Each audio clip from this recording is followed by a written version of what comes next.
Hello everyone, welcome to my channel.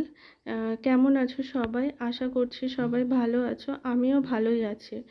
আর আজকে তোমাদের সঙ্গে চিকেনের একদম, তোমরা থাম্বনেল দেখে অবশ্যই বুঝতে পেরেছো, চিকেনের একটা একদম 10 মিনিটেই চিকেন কিভাবে রান্না করা যায় সেটাই আমি কিন্তু তোমাদের সঙ্গে শেয়ার করব। তো প্রথমে চিকেনটাকে ভালোভাবে ধুয়ে একটা ঝুড়ির মধ্যে দেখেছো নিয়েছি, যাতে জলটা ঝরে যায়। তো জলটা ঝরেও গেছিলো। আর এদিকে দেখো আমি 4-5টা মতো ওই ছোটো, মানে ছোটোও নয় আবার একটু ছোটোর থেকে একটু বড় সাইজের পেঁয়াজ কেটে নিয়েছি, ওইভাবে কুচিয়ে নিয়েছি। আর এখানে 3-4টে মতো আলু আমি এইভাবে কেটে নিয়েছি। আর এখানে কাঁচা পাকা লঙ্কা নিয়েছি, আর একটা টমেটো এভাবে সরু করে কিন্তু কেটে নিয়েছি। আর এখানে দেখো এখানে রসুন বাটা আছে, আদা বাটা আছে, আর জিরে বাটা আছে। আর এখানে দেখো গুঁড়ো মশলা নিয়েছি, কাশ্মীরি রেড চিলি পাউডার, ধনিয়া গুঁড়ো আর গোলমরিচ গুঁড়ো। তো আমি একটা বড় গামলির মধ্যে কিন্তু চিকেনটাকে নিয়ে প্রথমে আমি পেঁয়াজটাকে দিয়ে দিলাম। আর পেঁয়াজটা দেওয়ার পরে কিন্তু আমি যে লঙ্কাগুলো নিয়েছিলাম, 4-5টা লঙ্কা একটু চিড়েই নিয়েছিলাম, সেটাও কিন্তু 4-5টা না, একটু পরিমাণ মতো আর কি, যতটুকু আমার মাংস ততটুকু পরিমাণ অনুযায়ী, আর আমরা যেমন ঝাল খাই তেমনই নিয়েছি। আর একটা টমেটো কেটে নিয়েছিলাম যে বললাম, সেটাও কিন্তু ওর মধ্যে আমি দিয়ে দিলাম। আর এরপর কিন্তু একে একে যে বাটা মশলাগুলো নিয়েছিলাম দিয়ে দেব। তো প্রথমে যেটা দেখলে ওটা রসুন বাটা দিলাম, তারপরে দেখো জিরে বাটাটাও কিন্তু দিয়ে দিলাম। এরপর আমি দেব আদা বাটাটা। তো এগুলোই দিলাম। আর তারপরে এরপরে কটা গোলমরিচ, মানে গোটা গরম মশলা নিয়েছিলাম, ওতে আছে 3টে এলাচ আর লবঙ্গ 3-4টে মতো, দুটো দারচিনির টুকরো। আর তারপর আমি লবণটা দিয়ে দিলাম, মানে স্বাদ মতো লবণটা দিলাম, হলুদ গুঁড়োও দিলাম পরিমাণ মতো। আর তারপরে দিয়ে দিচ্ছি লঙ্কা গুঁড়োটা, মানে কাশ্মীরি লঙ্কা গুঁড়ো, এটা জাস্ট কালারের জন্য, এর জন্য কালারটা কিন্তু দারুণ আসে। হ্যাঁ, তো অল্প পরিমাণে। আর তারপরে দিলাম ধনিয়া গুঁড়ো। আর তারপরে এবার দেব ব্ল্যাক পেপার, মানে গোলমরিচ গুঁড়ো, ওটা দিয়ে দেব। আর দেওয়ার পরে কিন্তু একদম শেষে আমি দিয়ে দেব পরিমাণ মতো সর্ষের তেল, মানে যতটুকু আর কি আমার মাংস ততটুকু পরিমাণ অনুযায়ী আমি দিয়ে দিলাম সর্ষের তেলটা।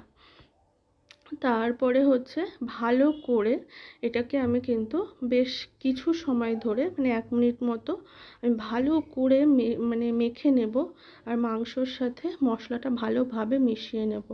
আর যে কোনো মানে মাংসটা না ম্যারিনেট করে করলে কিন্তু তার টেস্টটা কিন্তু সবসময় একদমই অন্যরকম হয়। মানে এমনি কষিয়ে করার থেকে দেখবে ম্যারিনেট করে করলে দারুণ হয় খেতে।